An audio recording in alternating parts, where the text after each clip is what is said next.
بسم اللہ الرحمن الرحیم۔ پرانے زمانے میں اہل عرب جب کوئی بستی بساتے تو وہاں ایک طرز اور ایک ہی شکل کے کچے مکان بناتے۔ مٹی سے بنے گھروں کے اوپر کھجور کے پتوں سے بنی چھت، جس کے نیچے ستون کے لیے بھی کھجور کے درخت کا تنا استعمال کیا کرتے تھے۔ اسی طرح دروازے پر روشن دان بھی ایک جیسے ہوتے تھے، جن کے لیے صحرائی جھاڑیوں سے الگ کی گئی شاخوں کے اوپر کھجور کے پتوں سے چادر بنا کر لگائی جاتی تھی۔ یوں وہ ایک پردہ نما دروازے کا کام دیتا تھا۔ ہر گھر کے صحن میں ایک دو کھجور کے درخت ہوتے تھے اور یوں ایک جیسے دکھائی دیتے تھے۔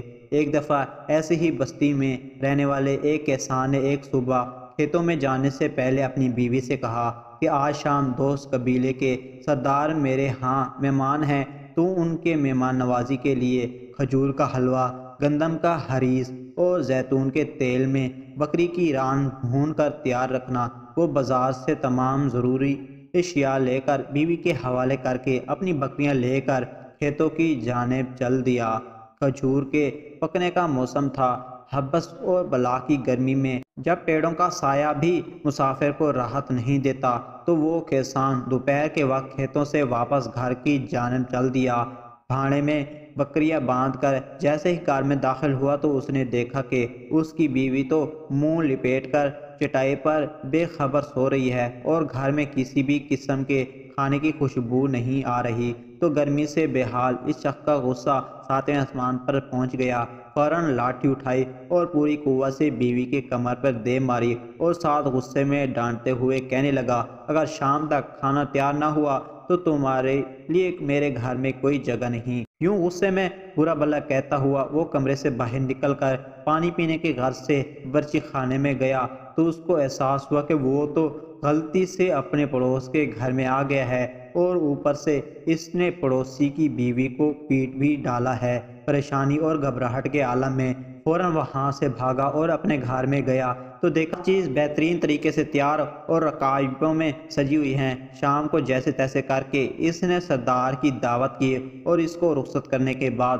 وہ اپنی پڑوس کا انتظار کرنے لگا کہ وہ اپنی بیوی کی شکایت پر ابھی آئے گا اور جھگڑا کرے گا، ہو سکتا ہے جرگہ بھی ہو اور مجھے سزا بھی ملے۔ خیر پڑوسی تو نہ آیا، لیکن وہ اگلے چند روز ڈر کر جب بھی اپنے پڑوسی کو دیکھتا کنی کی طرح کر رہا بدل لیتا۔ یوں ایک ہفتہ گزر گیا، پڑوسی تو نہ آیا، لیکن وہ ضمیر کے ہاتھوں پیشمان ہو کر ایک دن اسی پڑوسی کے گھر چلا گیا اور باہر کھڑے ہو کر اس کو آواز دی۔ پڑوسی باہر آیا، بڑے اتفاق سے ملا تو اس نے حوصلہ پاک آہستہ آواز میں اسے ساری باتیں بتائی، معافی مانگی، کہا میں تمہاری بیوی سے معافی مانگنا چاہتا ہوں اور ہر طرح کی سزا کے لیے تیار ہوں۔ تو اس کی بات سن کر اس کا پڑوسی ہنسنے لگا اور کہنے لگا، خدا کے بے وقوف بندے، کیوں ایک غلطی کے اوپر دوسری غلطی کرنے پر تلے ہوئے ہو؟ میں تو پچھلے چند دنوں سے پریشان تھا کہ ایسی کون سی نیکی میں نے کی ہے جس کی وجہ سے میری بیوی یکدم بدل گئی ہے۔ مجھے تو اس قصے کا پتہ ہی نہیں تھا اور میری بیوی بھی شاید سمجھ رہی ہے کہ وہ میں ہی تھا، کیونکہ جیسے ہی میں گھر پہنچا ہوں وہ میرے جوتے اتروا کر میرے پاؤں دھوتی ہے، پھر میرے ہاتھ دھلوا کر دسترخوان پر بٹھاتی ہے اور ہر روز لذیذ پکوان کھانے میں دیتی ہے، میری ٹانگیں دباتی ہے، میرے سونے کے بعد سوتی ہے اور جاگنے سے پہلے جاگ کر قہوہ پیش کرتی ہے، اور تم ہو کہ یہ سارا بھرم توڑنے پر جڑے ہوئے ہو۔ سنو، یہ کچھ دینار میری طرف سے رکھ لو اور ایسا کرو مہینے میں ایک آدھ بار ایسی غلطی کرنے آ جایا کرو۔